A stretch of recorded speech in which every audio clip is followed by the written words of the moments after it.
una de tus secciones favoritas, sin duda, de este programa, En Ruta, Palabra Viva, con el profesor Magdiel Narváez. Luego de la semana pasada, ¿verdad? Que tanta gente fue bendecida con el testimonio de Magdiel. Me imagino que estuviste un montón de días después recibiendo feedback todavía. Todavía, wow. Buenos días, Magdiel. Buenos días. Desde personas que me dijeron, ya cerré el capítulo. Ajá. No tienes que pedir más perdón, ya se acabó. Y de otras personas dando gracias. Ajá. Porque no entendían algunas dinámicas de su vida matrimonial ministerial. Sí. Ministerial. Y en la vida todo se puede resolver. Todo se puede resolver. Hace falta una base de amor esencial para que las personas se amen de forma individual primero y después se puedan amar para buscar el conjunto, ¿verdad? La suma sinergética, que no es 1 más 1, 2, es 1 más 1, son 3, porque aportamos todo lo demás que está dentro de nosotros. Uh-huh. Y los ministerios que puedan estar atravesando algún tipo de problema, nosotros no nos pusimos los guantes para colgarlos en las primeras situaciones o obstáculos. Uno tiene que dar la pelea hasta lo último. Pues, porque primero, que es un compromiso con el Señor, y segundo, porque la gente nos está viendo. Uh-huh. Y la gente quiere ver que se pueden resolver los conflictos, que se puede restaurar la gente, que se pueden restaurar las relaciones. Uh-huh. Y ese testimonio eventualmente impacta a otros que están en crisis. Nosotros tenemos un país en crisis y la iglesia tiene que buscar la forma de restaurar su visión sobre cómo manejar sus asuntos para poder proyectar que lo que predicamos es aplicable a nuestras vidas para producir un testimonio. Si no se puede, pues no se puede, esa es la voluntad de Dios. Pero ese no se puede que sea lo último en una cadena de intentos. Lo último en una cadena de intentos. Y como les dije la semana pasada, pues estamos en esta búsqueda de más presencia del Espíritu. Y hay un texto que a mí me llama la atención y es Jesús haciendo esta pregunta a sus discípulos: ¿quién dice la gente que soy yo? A mí me dan gracia estos textos porque Cristo agarra a los discípulos de sorpresa en cualquier situación. ¿Quién dice la gente que soy yo? Y los discípulos, yo menos que sorprendieron, dicen, bueno, hay gente que dice que tú eres Elías, hay otros que dicen que tú eres Moisés o alguno de esos profetas. Y después Cristo le cambia la pregunta y dice, ¿y ustedes? ¿Qué ustedes piensan que soy yo? Entonces no pudieron contestar. Fíjate que fue más fácil repetir lo que decía la gente que contestar lo que ellos pensaban. Cuando eso sucede es porque en la mente de la persona no hay una definición exacta de la contestación. Cuando uno no tiene una contestación exacta y precisa, o uno o dispara de la baqueta o simplemente se calla para no hacer el ridículo. Y entonces, ¿qué sucede? Si los discípulos ya le dijeron a Jesús, la gente dice que tú eres Elías, la gente dice que tú eres Moisés, y Jesús no reaccionó. Él no les dijo, ya, como está la gente perdida, y que yo, Elías y Moisés y otros profetas, muchachos. Entonces, uno le dieron que era Juan el Bautista resucitado, by the way. Entonces, los discípulos, al no ver la reacción inicial de Jesús, dicen, yo no voy a contestar. Se asustaron un poquito más. Se asustaron y dije, porque si uno contesta lo que no es, viene de transparente a corregir a uno. Entonces Pedro vive una experiencia espiritual. Porque Pedro recibe una revelación en el momento. Y le dice, tú eres el Cristo, el Hijo del Dios vivo. El Cristo significa el Mesías. Cristo es sinónimo de Mesías. Tú eres el Mesías. Pero él le añade, el Hijo del Dios vivo. O sea, tú no eres un Mesías que el pueblo va a formar. Perdón. Tú no eres un Mesías que va a representar un partido político religioso nuestro. Tú eres el Mesías que Dios nos envió. Y obviamente eso es una revelación espiritual a un nivel que en el coeficiente intelectual de un ser humano no se va a poder medir. ¿Entiendes? O sea, sin menospreciar a Simón Pedro, que posiblemente no tiene mucha literatura judía en las costillas, que por ser Galileo son medios rebeldes con la palabra, salta a decir la aseveración más poderosa sobre Cristo en todos los evangelios. Tú eres el Cristo, el Hijo del Dios vivo, a quien Jesús tiene que decirle, bienaventurado eres. O sea, tú eres especial en este momento porque te escogieron para darte una revelación. Y le dice, porque lo que te revelaron, te lo reveló mi Padre. Esta revelación no es ni de sangre ni de carne. Esa combinación de sangre y carne en la Biblia se conoce como carnalidad. La palabra en griego es sarx. Implica la combinación de la mente con el cuerpo. Cuando la mente empieza a producir pensamientos que se atraviesan a través de las neuronas, de las células y se expresan a través del cuerpo. O sea, una afinidad bien estrecha que es la unidad de combate carnal que pelea contra el espíritu. Por eso Cristo dice, el espíritu y la carne están en competencia, están en lucha. Pues esa carne no es meramente el cuerpo, es la mente con el cuerpo, porque el cuerpo no tiene mente a menos que tenga la mente humana que le esté dando instrucciones. Entonces, cuando él le dice, no te lo reveló tu naturaleza, te lo reveló mi Padre que está en los cielos. Y obviamente, aquí entramos en algo que no hemos hablado mucho anteriormente, pero que es bueno que lo empecemos a hablar. Cuando Cristo le dice, te lo reveló el Padre que está en los cielos, está diciendo que una revelación que vive en el mundo espiritual ha cruzado la dimensión y ha entrado en el mundo terrestre y se ha depositado en la mente de un ser humano. Las revelaciones de Dios no surgen del mundo terrenal al mundo espiritual. No surgen de los seres humanos hacia Dios. Toda revelación espiritual viene de Dios hacia los seres humanos. Esa es la línea. No puede haber nadie en ningún sitio en este planeta que nos pueda estar diciendo que tiene nuevas revelaciones si Dios no se las ha puesto. Y que las nuevas revelaciones, las supuestas nuevas revelaciones, tienen que tener concordancia, referencia y tangencia con la Escritura. No hay revelaciones nuevas fuera de la Escritura. Dios se le revela a quien Él quiere. Jesús le dijo a Pilato, ninguna potestad te es dada si no viene del Padre. O sea, todo lo que tiene que ver con autoridad, todo lo que tiene que ver con el poder de los asuntos espirituales, viene de Dios, no viene de nosotros. Nosotros no nos podemos creer que portamos un poder y que podemos pelear contra el mundo porque yo soy cristiano. No. Usted se tiene que revestir del Espíritu de Dios porque de ahí emana la fuerza espiritual de Dios para el ser humano. Cuando Pedro recibe esta revelación y obviamente no pide permiso para decirla porque cuando una revelación le cae encima a una persona, la persona va y la suelta rápidamente por la boca. Es el segundo proceso. Mientras usted se calle, lo que Dios le está poniendo en el corazón, no va a pasar nada. Usted tiene que hablarlo. Porque cuando usted lo habla, las palabras crean un espacio en el aire. Y crean un evento de atmósfera en el mundo espiritual.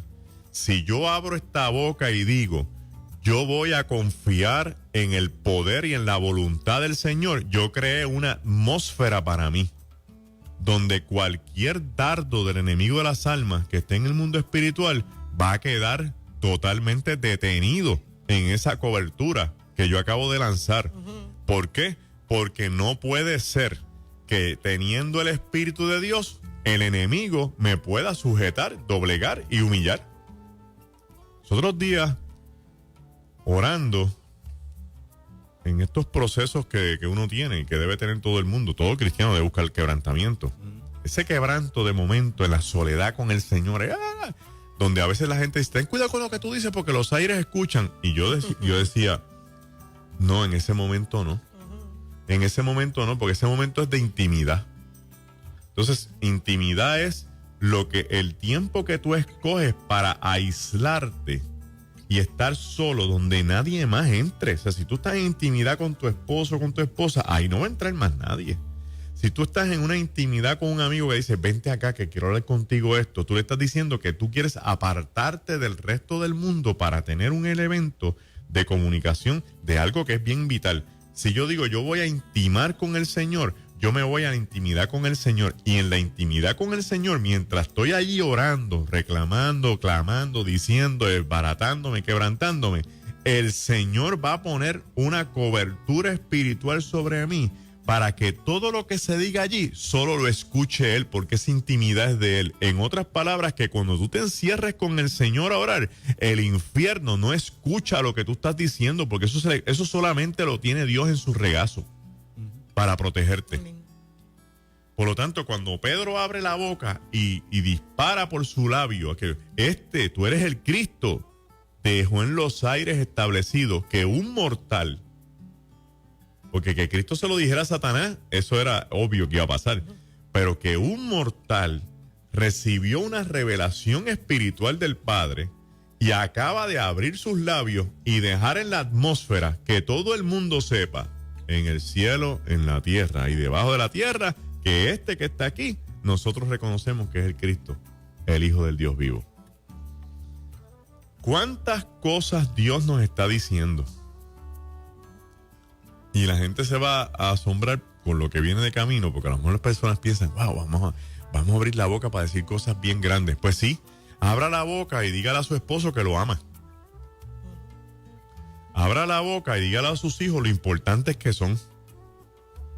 Abra la boca y dígale a la gente que está cerca de usted lo mucho que usted los necesita. Cuánto usted cuenta con ellos. Porque a veces pensamos que solamente tenemos que estar en este mundo espiritual de estar hablando lenguas y estar dando profecías, porque esas son las cosas importantes que impactan los aires. Todo lo que sale por tu boca impacta el aire. Y si sale de ti, que salga como dice la palabra, que sea un pensamiento profundo, puro, honesto, justo. Estos pensamientos del Espíritu que logran limpiar la mente del que los dice e impacta la mente del que los escucha. Esta revelación que Dios le da a Pedro tiene que ver con el acto de la gracia de Dios de haberlo escogido para un propósito particular, porque ese mismo Pedro que en ese momento contesta, tú eres el Cristo, el Hijo del Dios viviente, es el Pedro que mucho tiempo después Cristo le dice, sobre estas rocas edificaré la iglesia, ¿verdad? Tú eres Pedro y le restituye la confianza. Esos actos de revelación no es por lo especial que eres, es porque Dios te escogió para un propósito y te revela cosas que van a incidir en cosas futuras que seguirá haciendo contigo. Es la pregunta. Eso es así. O sea, Dios te escoge. Yo no cualifico. Por más que yo me lo crea, yo no cualifico. Yo no soy especial para que Dios diga, no, Mariel es más especial que fulano. No, eso no va a pasar. Eso es lo que quiero enfatizar, que cuando Dios te da una revelación no es por lo especial que somos o lo especial que eres, sino porque Él te escogió por su gracia y tiene más cosas para ti. Mira a ver si lo que estás diciendo no solo tiene sentido, sino que está altamente correcto. Que de inmediato Pedro, el ego se le disparó. Y dice el texto que se llevó a Cristo aparte. Porque ahora es bienaventurado. Está rankeado. Entonces se lleva a Cristo aparte. Y aparte le dice, no digas estas cosas de que te van a entregar y te van a matar, porque nos crea cierto nivel como de confusión. Entonces, ahora es consejero de Cristo. El consejero. Entonces Cristo viene y dice, de verdad, Pedro, vente. Y entonces él se lleva a Cristo aparte, entonces Cristo lo trae al grupo. Y cuando tiene que entrar al grupo, le dice, apártate de mí, Satanás. O sea, el hombre que acaba de recibir una revelación del Padre, ahora a Cristo le da contra el piso diciendo, Satanás te está zarandeando. Exacto. Y te ha puesto un pensamiento que es equivocado. Apártate de eso. No impidas la voluntad de Dios. No te pongas en el medio como obstáculo a lo que Dios va a cumplir. Y ahí tú te das cuenta que no es nada especial, que fue que lo escogieron. Dios te escoge porque tú tienes algo dentro de ti que Dios puso en tu nacimiento y lo va a velar a lo largo del camino para alcanzarte. Cuando Dios fue a buscar a Moisés, Moisés tenía 80 años. Pero Dios no vio un hombre de 80 años. Dios vio el bebito de 2 años que él salvó en el Nilo.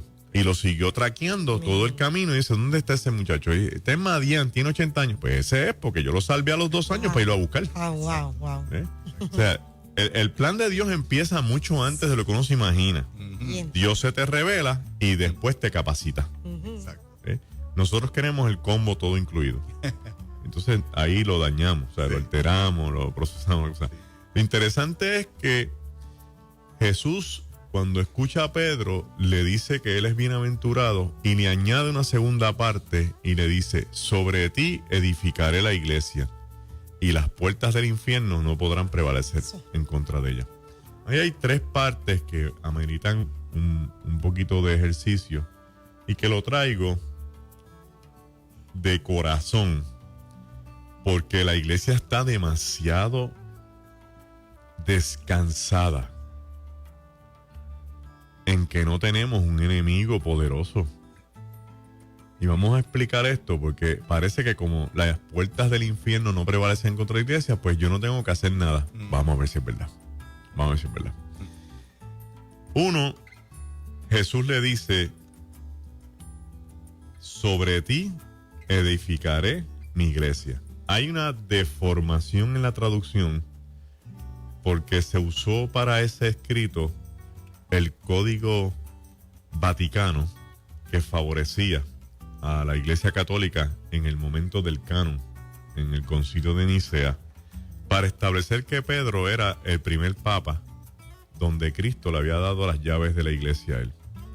Pero en las traducciones de otros códigos, el Código Alejandrino, el Código Sinaítico, lo que plantea es la confesión. Y cambia mucho, dice, sobre esta confesión yo voy a edificar mi iglesia. ¿Qué confesión? Todos los que digan, tú eres el Cristo, el Hijo de Dios, forman la iglesia.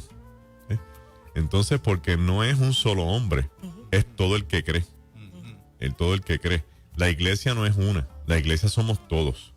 Entonces, al decirle sobre esta confesión que tú acabas de hacer, yo voy a establecer la iglesia, lo que está diciendo es, ¿quién forma la iglesia? En fase 1, todos aquellos que creen que Jesucristo es el Mesías, el Hijo de Dios, sea judío, griego, romano, puertorriqueño. Usted confiesa eso con su boca, usted es la base de la iglesia. Después le dice, y que las puertas del infierno no podrán prevalecer en contra de ella. ¿En contra de quién? En contra de esa confesión. Si yo confieso que Cristo es mi Señor, el infierno no puede prevalecer en contra mía. Eso no quiere decir que no va a intentar hacerme la vida de cuadrito. Porque obviamente al enemigo de las almas y el mundo espiritual que él maneja, no le gusta que usted sea feliz, no le gusta que usted eche hacia adelante, no le interesa que el propósito de Dios se cumpla en su vida, mucho menos que su ministerio le esté dando cantazos y le esté arrebatando gente del infierno y trayéndolos al cielo. Por lo tanto, se agencian y se agendan planes en contra de los hijos de Dios. Que la voluntad de Dios es protegerte, cubrirte y ayudarte. Pero yo no me puedo quedar cruzado de brazos. ¿Qué hacía Cristo en los momentos claves de su ministerio? Se apartaba al monte a orar. Cristo. ¿Por qué? Porque la fuerza del Espíritu está en la oración. Pero no es en esta oración chueca de shopping list de, Señor, mira, el carro, la casa. Eso está bien. Esos son los gimmicks que Dios tiene con uno. Es esta oración que yo la voy a fragmentar en 2 o 3 pedacitos, porque como estoy viviéndolo y es un tiempo espectacular. Estoy invitando a la gente a meterse con Dios. Número 1, es un tiempo donde usted tiene que reconocer quién es Dios en su vida y glorificarlo. Por eso el Padre Nuestro empieza diciendo eso. Padre nuestro que estás en los cielos. ¿Dónde está Dios con relación a tu vida? ¿Dónde tú tienes a Dios? ¿Lo tienes en un closet para eventos de emergencia con un cartelón que diga ábrase en momentos de crisis? ¿Lo tienes dentro de la Biblia que tiene también el bill del agua, el de la luz? ¿Lo tienes en el carro para que te cubra de los accidentes como si fuera un amuleto? ¿Dónde está Dios en nuestras vidas? ¿Es Dios realmente el centro de nuestra vida? ¿Gira nuestra vida alrededor de Él? ¿Estamos conscientes de que nosotros tenemos una voluntad, pero tenemos que someterla a la voluntad de Él? ¿Estamos llevando nuestros planes a los planes del Señor para que Él decida si son de Él o no son de Él? Y esto crea una carga existencial. Cuando usted tiene una crisis de la índole que sea y usted empieza a orar para tratar de resolver esa crisis se le convierte en una carga. Y Satanás tiene una puerta abierta para tirarte todos los dardos que quieras, porque como tú lo hiciste tu crisis, él empieza a tirarte dardos, ¿ves? Te vas a perder la emisora, no te van a llevar el dinero, no vas a poder vender programas. Entonces, la idea es entonces ir al Señor y decirle, ok, Señor, vamos a empezar. Tú eres el Señor. Tú eres el dueño de toda la cosa. Yo te voy a entregar lo que yo creo que yo tengo que resolver con mi fuerza. Es tuyo. Tú lo vas a resolver como tú quieras. Yo voy a orar porque eso se resuelva. Yo no me voy a quitar. Yo voy a seguir clamando porque eso a mí me interesa y eso es algo que yo quiero que siga funcionando. Pero el esfuerzo de resolverlo es tuyo. Es tuyo y yo te lo entrego en tus manos. Yo renuncio a eso ahora mismo para que tengas una idea que yo puedo ser feliz con eso o sin eso, porque tú eres el Señor. Tú eres el que va a decidir si esto es tuyo o no es tuyo. O sea, yo no puedo meter las manos. Tan pronto usted hace eso, usted le quita el poder a Satanás de estar destruyéndole la mente. Usted aniquila sus ansiedades y sus temores y usted pone su palabra sobre la palabra del Señor, que es sobre todas las cosas, y aprende a descansar en el Señor. Eventualmente sigue orando, Señor, súpleme en esto, Señor, cúrame aquí, Señor, sana a esta persona, Señor, libera a fulano, pero ya no es su problema, es del Señor. Y al fin de cuentas, aunque le pueda sonar de momento como algo irresponsable y grotesco, piense lo siguiente: nada de lo que usted pueda estar pasando puede estar mejor que en las manos del Señor. Usted tiene un hijo en crisis, póngalo en las manos del Señor. Su esposa, su esposo, sus hermanos, póngalo en las manos del Señor. Su papá, su mamá, póngalo en las manos del Señor, porque ahí es donde mejor puede estar. Y entonces usted se libera de esa carga, de que ese es su problema, de que esa es su preocupación, y le da un golpe al mundo espiritual, tirándolo contra el piso, porque lo que ellos necesitan y buscan es sus pensamientos. Es la guerra en la mente, en el qué va a pasar, en el qué va a suceder, en esto. Y eso quien único lo puede controlar es el Espíritu de Dios. Sobre esta confesión voy a formar mi iglesia y las puertas del infierno no van a prevalecer. ¿Por qué?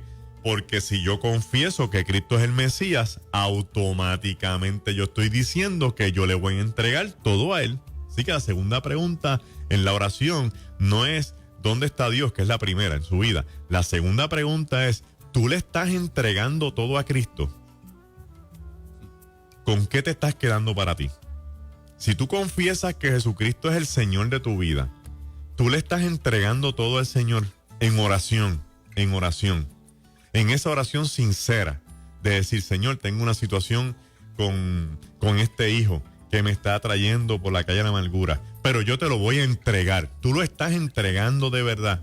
Te estás despojando de tus sentimientos de responsabilidad espiritual que le tocan al Señor para quedarte con tus sentimientos maternales y paternales. Estás haciendo esa división, estás haciendo esa disociación. Entregarle lo espiritual al Señor y ora y clama para que el Señor te dé la victoria, y el Señor te la va a dar. No hay ninguna razón por la cual Dios no quiera bendecir a sus hijos. todo lo que tú empiezas de una forma que se ve como crítico, gris, espeluznante, imposible, es un proceso. Los procesos son para llevarte a una victoria. No puede haber un proceso que te lleve a una destrucción, porque eso no es Dios. Dios en el camino siempre va a tener una ganancia contigo y con Él, para Él. Pero yo tengo que reconocer dónde está Dios en mi vida. Y segundo, reconocer que Cristo es mi Señor para entregarle lo que le corresponde. Y quiero hacer énfasis que si alguien está en la vida de uno pidiendo algo, es Cristo. Te va a pedir los pensamientos, los sentimientos, las emociones, las relaciones, los proyectos, las metas, lo académico, lo intelectual, lo social. Te lo va a ir pidiendo, no todo de cantazo, pero poco a poco te lo va a ir pidiendo. En la medida en que tú te vayas relacionando con los demás, te va a decir, dame esto. Y cuando lo pide es porque Él se quiere glorificar en eso y posiblemente librarte de algo que te pueda hacer daño más adelante en el camino. ¿Estás confesando que Cristo es el Mesías, el Hijo del Dios vivo? Tienes que vivir al amparo de esa confesión. Y tienes que aprender que de ahora en adelante no te puedes ceñir tú. Te va a ceñir el Señor. Déjate dirigir por el Señor. En esa tercera parte de esa entrega, en la oración de la búsqueda de la revelación de Dios, usted tiene que ceder todos sus planes. Muchas veces la gente llega a la confesión de Cristo. El Señor es mi Salvador y Jesús es el Mesías, el Dios, el Hijo del Dios vivo, y yo le voy a poner estos planes que yo tengo en las manos para que Él me bendiga. No funciona así. Porque Él tiene un plan. Él tiene un plan para ti. Tú no lo ves, pero el hecho de que tú no lo veas no quiere decir que no exista. Está funcionando. Entonces a veces yo diseño este plan, yo voy a hacer esto y voy a empujar por aquí, voy a empujar por allá, y Dios mirándome. Viene a mí para que yo lo ayude y Él termina metiendo las manos. Córtate los brazos espiritualmente y deja que Dios ponga los de Él. Salte del medio. Deja que Dios haga la obra. Permítele al Señor demostrarte cuánto te ama, dejándolo hacer a Él lo que Él sabe hacer bien por tanto tiempo. Nadie supera el papel de Dios. Amén. Déjale el control, porque Él nunca ha perdido el control. A veces la gente dice, se metió Dios. No, Dios nunca se sale. Llegó Dios. No, Él siempre está. O sea, no hay manera de que en algún momento tú te metas en ese vínculo de oración, en ese mundo espiritual con Él, y después de ahí tú te salgas y Dios agarre para un lado y tú para el otro. Eso no va a pasar. Él se va a ir contigo. Pero te está pidiendo en este momento que los proyectos, los planes, las agendas ministeriales, todo lo que tú tienes en las manos que tú crees que es de Dios, incluso se lo pongas a Él para ver si es verdad. Yo recuerdo que el Señor se le reveló a mi papá en un momento peak del ministerio y le dijo, Isaías, Señor, ¿tú amas mucho las almas? Sí, Señor, sí. ¿Las amarás más que yo? Wow. No, Señor. Pues revisa tu agenda. Porque por más que tú prediques, si yo no estoy, no estás adelantando nada. Esa fue la escuelita de Pedro. O sea, por ese camino es que Dios lleva a Pedro. Eso es así. Hasta que finalmente Él dice, Señor, tú sabes todas las cosas. Tú sabes que te... O sea, ese era el Pedro rendido que aprendió lo que tú estás diciendo. Correcto. Porque entonces, en el momento en que Cristo le establece lo que dijimos ahorita, la palabra que se crea en la atmósfera, Pedro la recibe. Pedro sabe que tiene que ubicar a Dios en su vida. Pedro sabe que tiene que rendirse a Cristo. Y Pedro sabe que va a tener que entregar algo a cambio. Porque ya la palabra salió. Y una vez la palabra sale, la palabra rompe el mundo espiritual y llega. Al él escucharla, esa palabra entra y empieza a molerlo. Entonces, los próximos eventos de Pedro no son eventos aislados. Es un proceso donde esa palabra que Cristo le estableció lo va a empezar a moldear, lo va a empezar a quebrantar, lo va a empezar a humillar en su propio ego. Porque mientras más problema tenga la persona con el ego, más duro Dios le va a dar para molerlo. Nunca te voy a negar. No, ¿sabes? Todo esto sí, pero yo no, tú sabes. Si eres tú, hazme caminar sobre el agua. O sea, La espada al sol, tumbando la oreja. No, yo te voy a defender. Él tenía su forma de hacerlo. Él tenía su forma de hacerlo, esa era su personalidad, ese era su carácter. Y esa era la forma en que él pensaba. Entonces Dios no quiere que yo venga a él con una forma de pensar que va a ser la misma forma de pensar después de él. Exacto. O sea, Dios me va a recoger con mi forma de pensar, pero el Espíritu Santo me va a agarrar y me va a romper los esquemas de pensamiento. Exacto. Y me va a romper las ideas establecidas que yo tenga para que ya no sea yo, sino Él en mí. Exacto. Entonces, Pedro empieza a experimentar luchas y combates con los discípulos, con Jesús, con la gente, pero es que aquella palabra que le soltaron lo está volviendo loco. Si yo dije que este es el Cristo, el Hijo de Dios, y ahora mi comportamiento es ridículo, es absurdo, yo me quiero ser hasta más grande, yo quiero ser hasta socio de él, y esa palabra lo siguió moliendo, trabajando, y eso te va a causar lágrimas, y eso te va a causar dolor, y eso te va a causar un nivel de angustia, pero créeme algo, es como la oruga que se mete en la crisálida. Tiene que morir dentro de lo que ella misma construye para que pueda salir una mariposa. Es como el águila que se va a las alturas a romperse el pico, a desplumarse, a arrancarse las uñas para poder vivir 40 años más dominando los aires. Todo en la vida tiene un proceso donde aparentemente hay un elemento de destrucción, pero nosotros lo llamamos de renovación, de restauración, de reconstrucción, de reedificación. Duele porque te tienen que sacar las cosas que están de más de ti, que no le agradan a Dios y que le puede estar haciendo daño a otra persona. Pero tienes que dejar que el Señor te rompa en cantos, porque Él te va a llevar a donde Él quiere. Y cuando tú llegues a donde llegó Pedro, a rendirse frente a Cristo y a decirle, tú sabes todas las cosas, tú sabes que yo te amo, entonces tenemos una tabla blanca que el Espíritu Santo va a empezar a escribir. Amén. Magdiel, y en medio de ese quebrantamiento, lo importante es que Él no nos descalifica. No. Porque cuando lo niega, o sea, Él va donde Él y a lo mejor Pedro pensaba, viene a reprocharme, le dice, no, mi amor, vengo a recordarte que tú eres el escogido. O sea, que es bueno saber que no nos descalifica a pesar de... No. Exacto. Y eso es bien bueno, Bien. porque hay confesiones que la gente hace que piensan que están descalificados. Esto me pasa porque yo no sirvo. No, al contrario. Sí. Porque tú sirves, ¿qué te está pasando? Yes. Entonces, hay unas confesiones que son como el cierre del ciclo. Tú eres el Cristo, el Hijo de Dios. ¿Dónde tiene que terminar eso? Pedro, ¿tú me amas?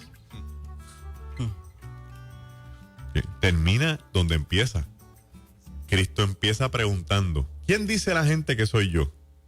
Ya sabemos que tú eres el Cristo. Ok, ya lo sabes. Bien. Segunda pregunta. ¿Tú me amas? Entonces, las expresiones. Ayer yo tuve un rato de oración intenso, bien intenso. Y aprendí en el Espíritu que una de las expresiones que Dios espera del corazón es que tú le digas, ¿qué tú quieres de mí? Cuando usted llegue a ese nivel, usted está dejando que la confesión, tú eres el Cristo, el Hijo del Dios vivo, sea una realidad en su vida. Yo estoy pasando esto, estoy aquí en lo otro, y usted se clava esas rodillas ahí con autoridad y dice, aquí estoy. ¿Qué es lo que tú quieres de mí? 2, aquí estoy. Haz conmigo lo que tú quieras. aquí estoy, rómpeme, hazme canto y reconstrúyeme de nuevo. Todas esas son frases sinónimas de Simón Pedro. Aquí estoy, tú sabes todas las cosas, tú sabes que yo te amo. Porque ese no es el final suyo. Ese es el principio de Cristo en usted. Ahí entra el Espíritu Santo y le va a traer un mapa. Y dice, este es tu diseño original en el mundo espiritual. Esto es lo que nosotros esperamos de ti en esta tierra para glorificarnos. Este es el modelo que vamos a hacer. Entonces uno piensa que es que tienen que ponerle cosas de más. Es como dice mi hermano Ariel. Dice, no. Esta es la historia de Da Vinci o de Miguel Ángel. O sea, la piedra está ahí, pero dentro de la piedra está la figura. Yo lo que voy a hacer es quitarle lo que está de más. No te tienen que poner nada nuevo. Lo que tienen que hacer el Señor contigo es quitarte lo que no sirve. Quitarte lo que te duele. Quitarte lo que está de más. Para ir saliendo de una figura material a una figura de gracia. Que proyecte la gracia de Dios, la luz de Cristo. Que se vea, diga, cuando te vean por ahí, dice, esta persona algún día dijo, tú eres el Cristo, el Hijo del Dios vivo. Hoy, hermano y hermana que nos escuchas, yo quiero decirte en el nombre del Señor y de parte de toda esta gran emisora, no te descalifiques, no te quites del medio, no te salgas. Piensa que Dios está tratando contigo. Y no solo piénsalo, créelo. No pienses que tú no das el grado. Piensa que ahora es que va a empezar el proyecto. Que Dios no te ha olvidado, que Dios no te suelta. Escucha esa palabra que dice la Biblia. Aunque afligido y abatido yo, el Señor tendrá memoria de mí. Amén. Dios tiene memoria de ti. Solamente hoy di esta palabra poderosa para que en el mundo espiritual que tú te encuentres se cree la atmósfera de bendición para tu vida. Abre tu boca y di, tú eres mi Cristo, el Hijo del Dios vivo. Y Él te dirá, sobre ti edificaré mi iglesia. Poderoso. Wow. Yo creo que todo el que, ¿verdad?, pueda reflexionar acerca de esta poderosa enseñanza y que haya llegado a un punto que sus errores y su frustración debido a los errores, porque ha tratado de cumplir el llamado de Dios, pero con sus fuerzas, debe recapacitar hoy. Sí, señor. Lo interesante es que Pedro cometió tantos errores y desde el punto de vista humano como para haber sido descalificado. Punto. O sea, tenía una actitud de corazón como para decir, lo saco de la lista, pero Dios nunca se rinde. Siempre estuvo Aleluya. ahí, como sigue con cada uno de nosotros. Gloria ahí. a su nombre. Y Dios no estuviese haciendo nada con nosotros, Bendito sea Dios. con la mucha candela que le hemos dado. Así mismo. Es que en la naturaleza de Dios no está el abandono. No está. En la naturaleza del hombre sí. Exacto. Pero él no conoce lo que es abandonar. Ajá. Él no conoce lo que es salir corriendo. Él no conoce lo que es salir huyendo. Por el contrario, Así es. aquí estoy, me necesitas. Sigo siendo papá, aquí estoy. Él insiste. Él insiste. Él insiste. Yes. Y Él cree. Lo grande de este Dios es que sabiendo los errores que nosotros podamos cometer Yes. o las malas decisiones, Él sigue creyendo. Amén. Y este poder de decir, Amén. que quizás tú torciste esto, pero mira, yo sigo teniendo el poder para enderezarlo. Pedro lo entendió también que en Hechos cuando predicó y se convirtieron 3,000, ya no había guilla en Pedro.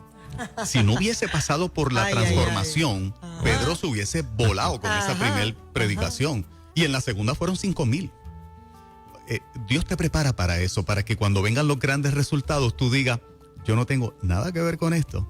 Esto es Dios el que lo ha producido. Señor. El Espíritu nos enseña que el proceso precisamente Ajá. es para llevarte de este punto donde tú estabas a un punto más alto. Exacto. Y no es para destruirte, sino para que Él se glorifique en lo nuevo que va a hacer. Pero te tienen que preparar porque si no, no lo vas a poder manejar. Sí. Así que si usted está en un proceso, gócese. Ujú. De verdad, gócese. Porque fue que Dios te escogió, te seleccionó por su gracia para llevarte a un momento donde ya Él te vio lleno de su espíritu. Camina el tramo. Amén. Camínalo sin protestar. Camínalo gozándote. Camínalo creyendo, porque es más fácil caminarlo. Lo vas a tener que caminar como quieras. Y vénselo en el nombre de Jesús. Recuerda que tu victoria no está en tu conocimiento ni en tu sabiduría. Sí, señor. Está en las rodillas frente a un Dios que conoce qué es lo mejor para ti. Para los que van a Israel, hay un par de asientitos disponibles todavía. La tercera reunión es este sábado. Es correcto. 23 de febrero a las 4 de la tarde en la iglesia cristiana Sendero de la Cruz en Atorrey, que pastorean los pastores Elizabeth y Mauricio Guidini. Dijiste que para esta reunión va a estar el Va a estar de la compañía de Israel. El presidente de la compañía Renacer, el señor Jorge Sherbakov, ya llegó a Puerto Rico.